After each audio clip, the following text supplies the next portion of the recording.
నాకు తెలిసిన ఒక కస్టమర్ ఒక కంపెనీలో లోన్ తీసుకున్నాడు. లోన్ తీసుకున్నది దాదాపు 2010-11 టైంలో. తర్వాత 2019లో లోన్ క్లోజ్ అయిపోయింది. లోన్ క్లోజ్ అయిపోయిన తర్వాతకి ప్రాపర్టీ డాక్యుమెంట్స్ అనేది ఎవరైతే డాక్యుమెంట్స్ తీసుకుంటారో డాక్యుమెంట్స్ ఇస్తారో ఒక సర్టిఫైడ్ కాపీస్ అంటే మన జిరాక్స్ కాపీస్ ఏవైతే ఉంటాయో అవన్నీ ఇచ్చేసారు అనమాట.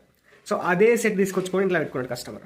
ఏమనుకుంటున్నాడు, ప్రాపర్టీకి సంబంధించిన డాక్యుమెంట్స్ మొత్తం ఇవే ఒరిజినల్ డాక్యుమెంట్స్ అనుకుంటున్నాడు. అందులో సర్టిఫైడ్ కాపీస్ ఉండడం వల్ల, ఒక బ్యాండ్ పేపర్స్ ఉండడం వల్ల అవే ఒరిజినల్ డాక్యుమెంట్స్ అనుకున్నాడు.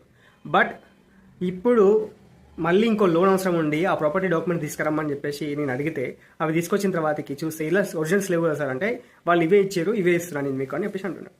సో తర్వాతకి తెలిసింది ఏంటంటే ప్రాపర్టీ డాక్యుమెంట్స్ ఇంకా కూడా వాళ్ళ దగ్గరే ఉన్నాయని చెప్పేసి తెలిసింది.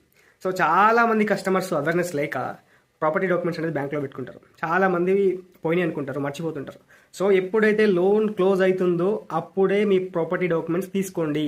కొంచెం కష్టపడ్డా పర్లేదు కానీ డాక్యుమెంట్స్ అనేది తెచ్చుకొని ఇంట్లో వేసుకోండి. ఎందుకు అంటే ఫ్యూచర్లో నీకు అర్జెంటుగా టైంలోకి కావాలంటే రావన్నమాట. ఇప్పుడు ఈ కస్టమర్కి డాక్యుమెంట్స్ కావాలి అని చెప్పేసి మీరు రిక్వెస్ట్ పెట్టుకుంటే, లెటర్ పెట్టుకుంటే, వాళ్ళు మేము లాస్ట్ మంత్ అప్లై చేసుకుంటే వాళ్ళు ఇచ్చిన డేటు ఈ మంత్ 28. దాదాపుగా 1 మంత్ టైము ఇచ్చారనమాట. సో 1 మంత్కి స్లాట్ అంటే చూడండి, 1 మంత్ ఆ టైం అనేది ఏదైతుందో అప్పటి వరకు మనం అనుకున్న ప్లాన్స్ అనేవి పాజ్ అయిపోతాయి.